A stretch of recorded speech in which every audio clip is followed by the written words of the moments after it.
And so eclipses can be useful in that way because they can be revealing. They can reveal your own hidden self. They can reveal things that you weren't able to get clear on. But usually that takes a little bit of work, that revealing process. And that's what good yoga practice is all about, is revealing what's underneath the surface.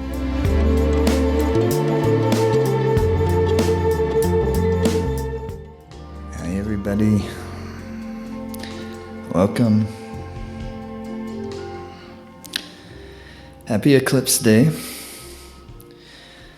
It's always great to do these. And, sometimes on eclipses we feel a little bit unsettled, or sometimes some folks feel emotional. Some people feel just, fairly ordinary. No big deal. But each time is different. And they're all affecting our lives in different ways. But you can often see how it affects us on the level of our society. Eclipses are shadowy energies, so they're not always easy. It's not like, oh boy, eclipse. It's kind of like that if you're a yogi, because you can use the energy. When I say yogi, I mean that in really a large sense of the word, not just referring to the Indian tradition of yoga, but to live in that way, to where the center of gravity of our life is to experience reality, to experience who we and what we really are, and to experience what all this is. And so eclipses can be useful in that way because they can be revealing. They can reveal your own hidden self. They can reveal things that you weren't able to get clear on.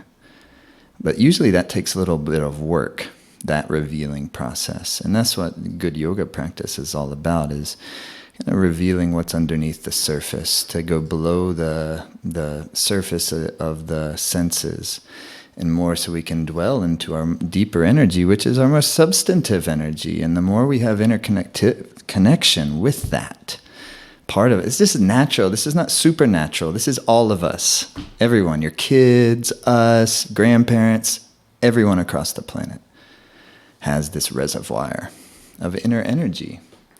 And the plants have it, the animals have it, all life has it.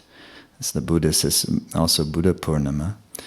So happy Buddha Purnima to those who celebrate that. It's always a good time to celebrate a Buddha, which means really a knower of reality. Buddha, not just in the historical Buddha, like Shakyamuni Gautama Buddha, but the energy of Buddha, the energy of reality, of the energy of what is all of this, something that's transcendent of our ability to even comprehend it totally, but we know it's love.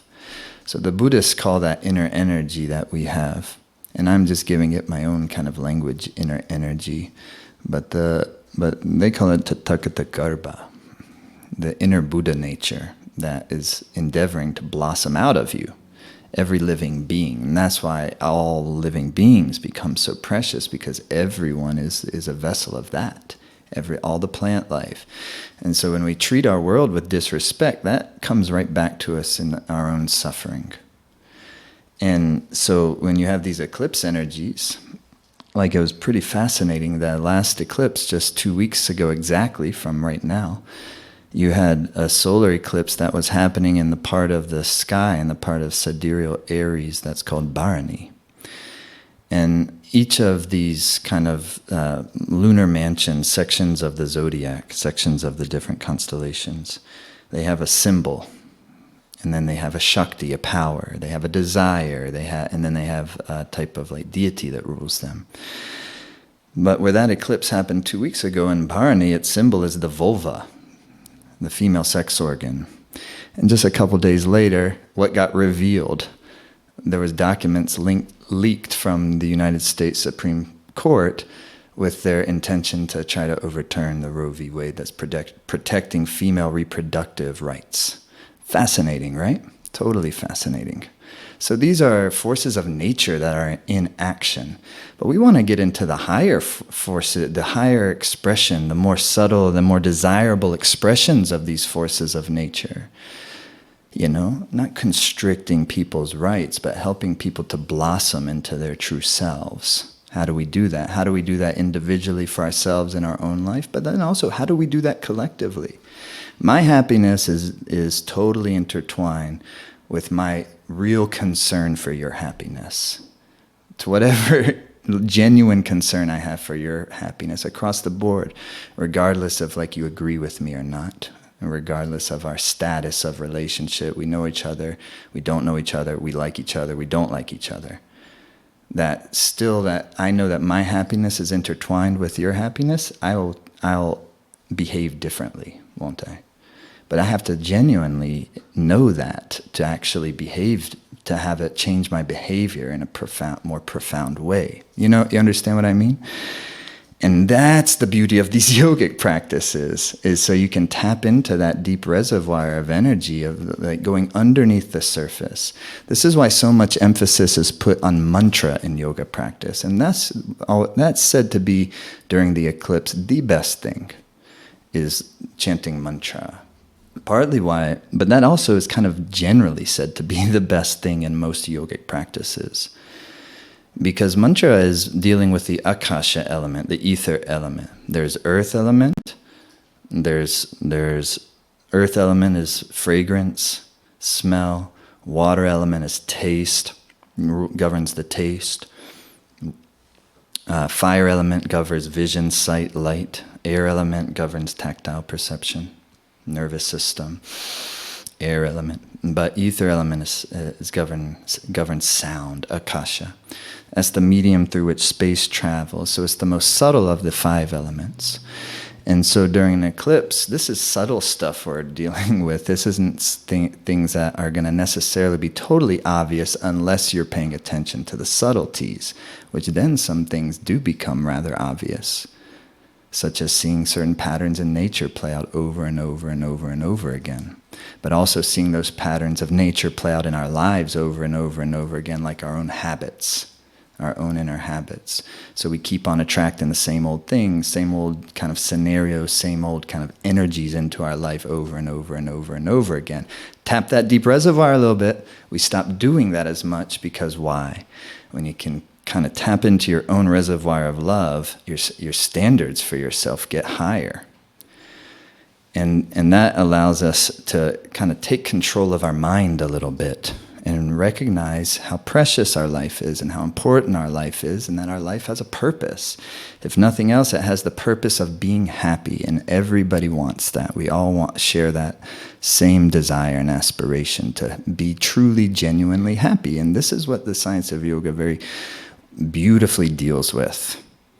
And yoga is all about the mind, because what's in between that nucleus of that reservoir of pure energy, pure love, pure intelligence, and my own experience of myself is my mind, and particularly my subconscious mind.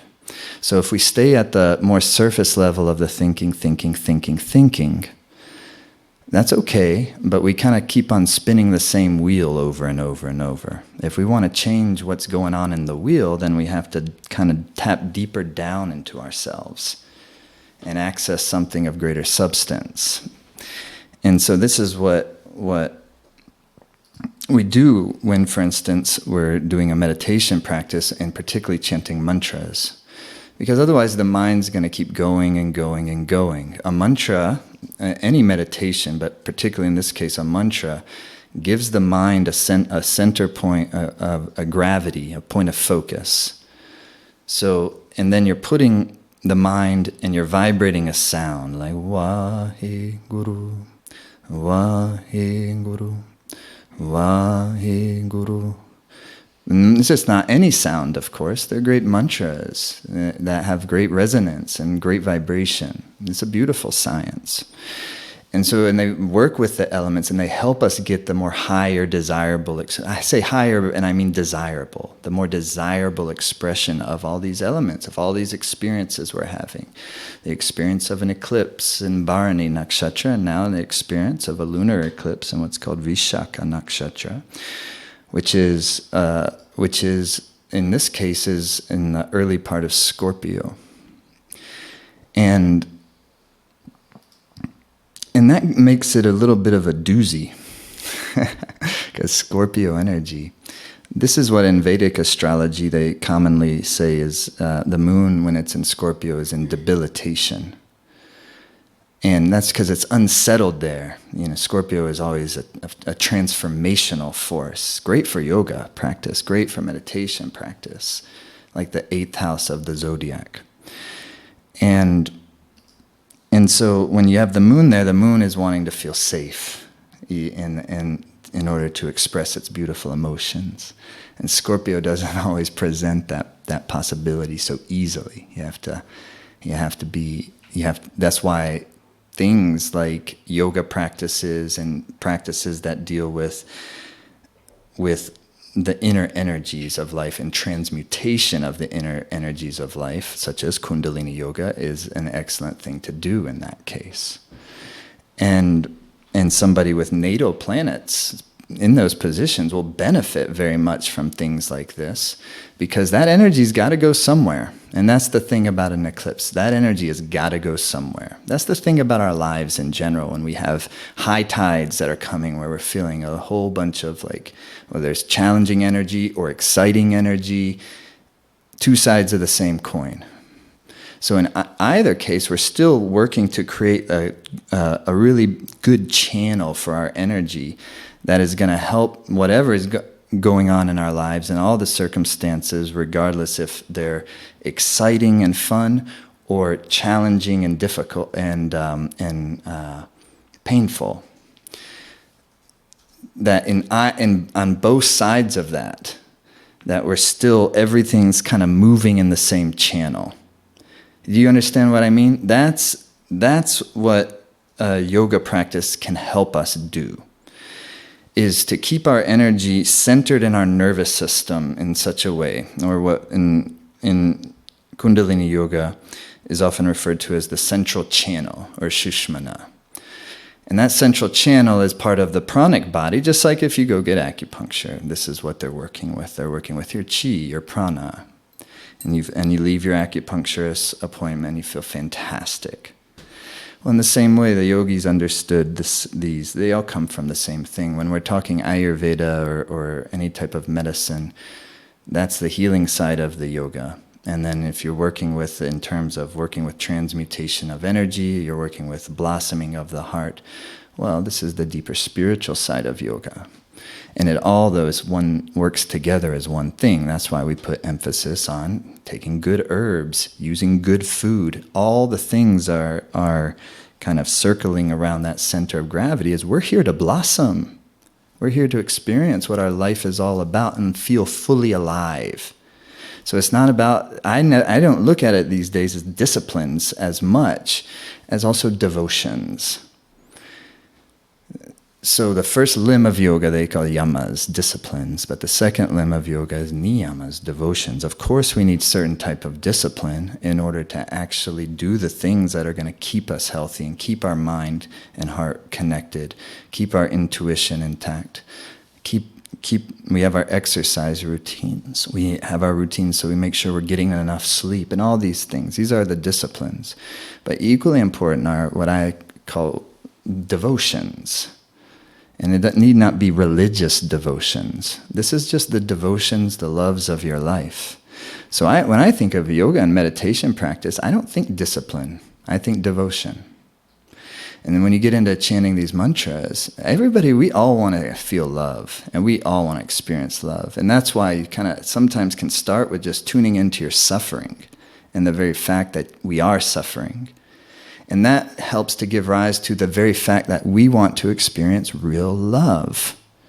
And love that's not from some other partner person. That can help the journey of experiencing real love, but ultimately we all want to experience that within the own reservoir of us, of our inner being, of our inner consciousness, of our inner heart. And so that turns it all into devotions, you see? So if you can feel the natural longing of the heart, that is a devotion. That's the energy of devotion. And then when you start to investigate and to consider that maybe the whole fabric of this thing is love. The whole fabric of this thing is intelligence.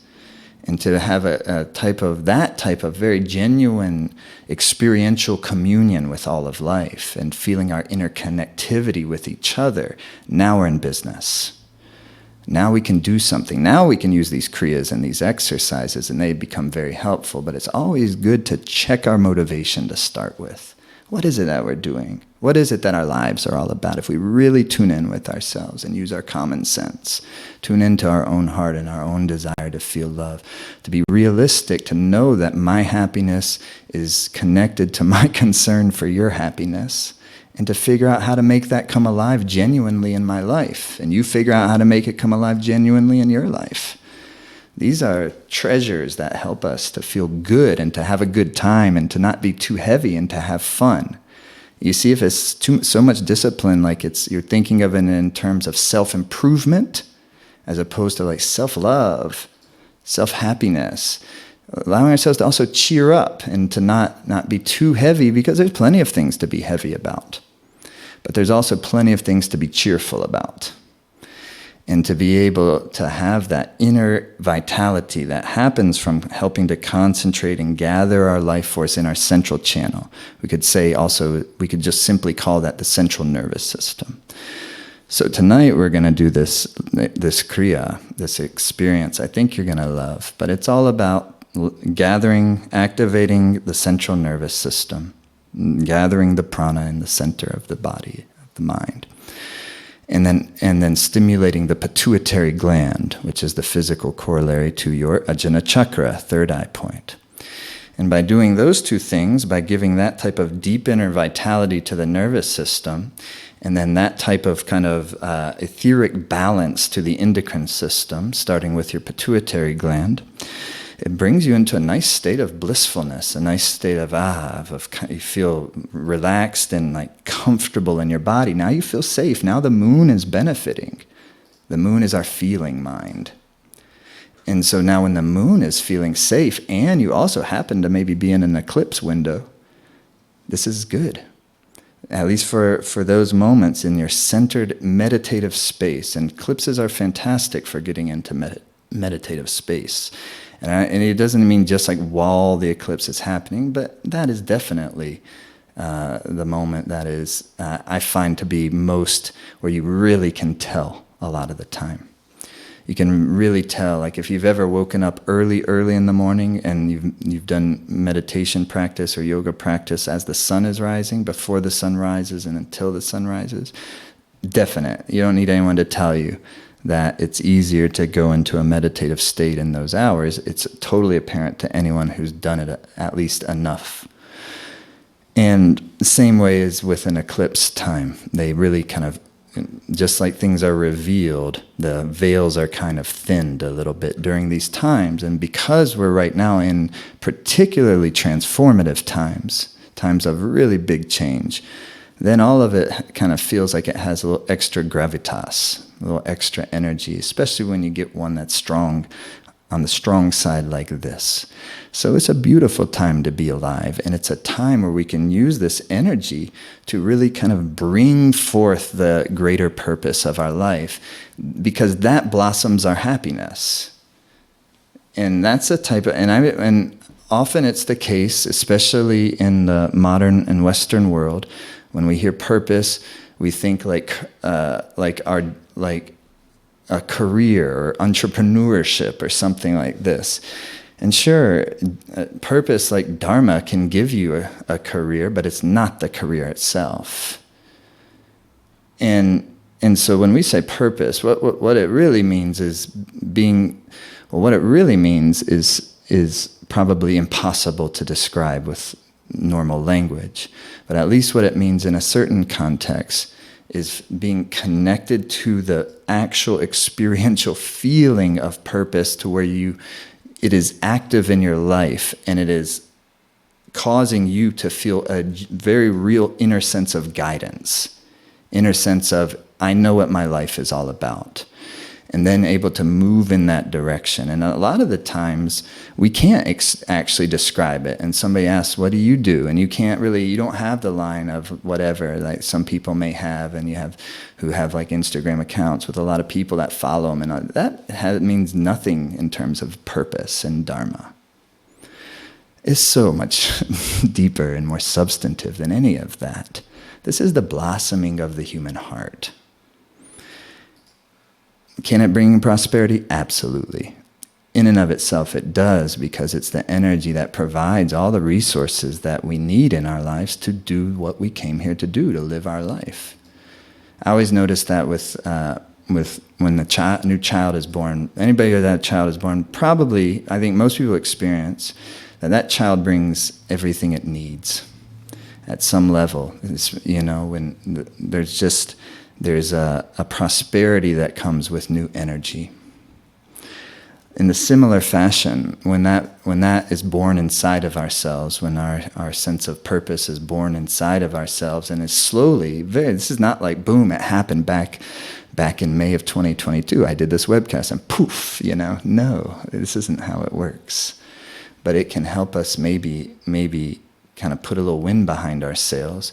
But mostly this is something that is a slowly blossoming, slowly petals that are very sensitive, very gently opening over long periods of time. But that blossoming is blissful. This is what Guru Nanak, the great North Indian sage, called vigas, bliss. It's the forever blossoming that happens when someone is in love and when someone is connected to the deep energy of love in life. And I think that's a bit what we mean when we say Buddha nature.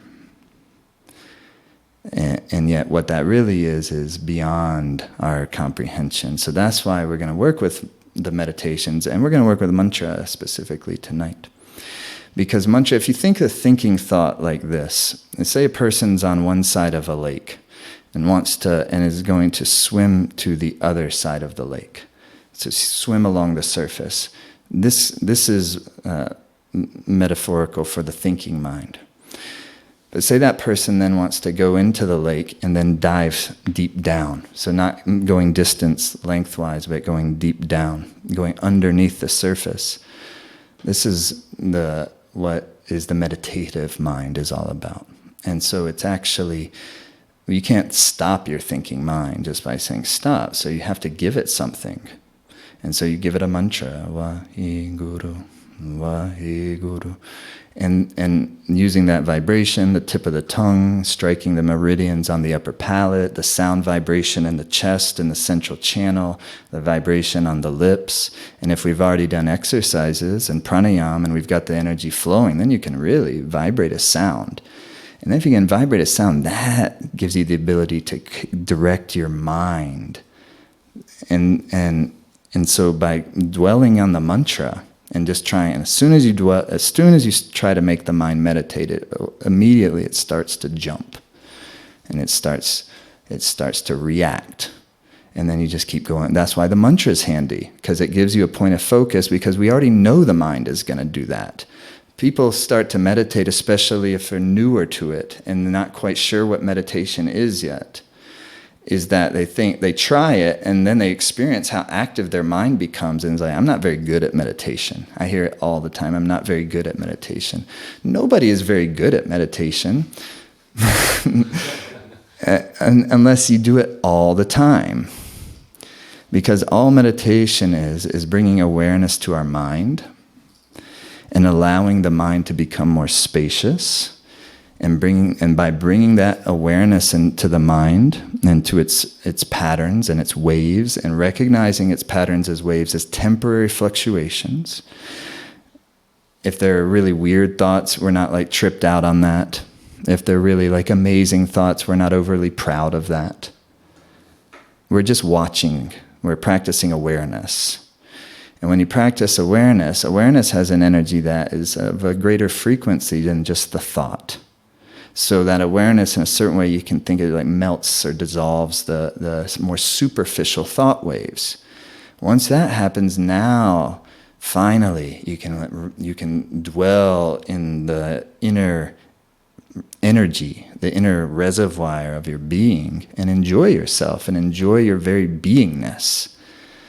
Enjoy the very fact that you're alive. Even saying all of that falls short of what it actually is, vigas. And so this is the basic idea. So to use, for instance, eclipse times, there's, I think, a good wisdom in that. Because eclipses, guess what? They happen a few times per year. So if you have trigger points during the year, instead of trigger points that are even unbeknownst to us causing turmoil in our life, if you can use natural events such as when each time of the year when there's an eclipse cycle, they're typically in pairs. Sometimes there's a third, sometimes a fourth even. Those are great times to realign and recalibrate your energy. And so that's what I do, and that's what I've done for years and years and years and years, using the solstices, the equinoxes, and things like eclipses, and of course new moons, full moons. It's a joy to pay attention to the patterns of nature. It's so much beauty in it. And then furthermore, it gives you wisdom on how to live life, to watch the phases of the moon, to know what a full moon feels like. The ER department at the hospital knows what a full moon feels like. Police station knows what a full moon feels like. Know what a new moon feels like. Know what a moon in Scorpio even feels like, or a moon in Taurus. And these, if you don't have, this is not like, don't have to do this, but it is a joy, and it's fun, and it gives us wisdom, and that perhaps is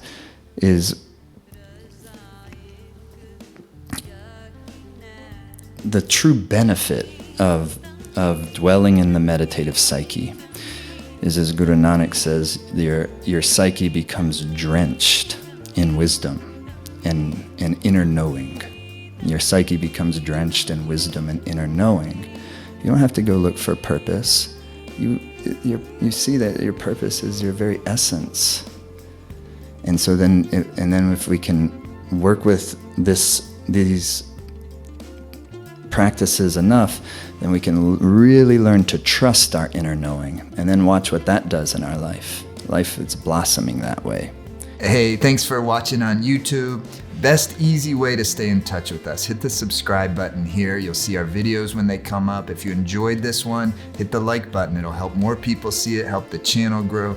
I appreciate you watching.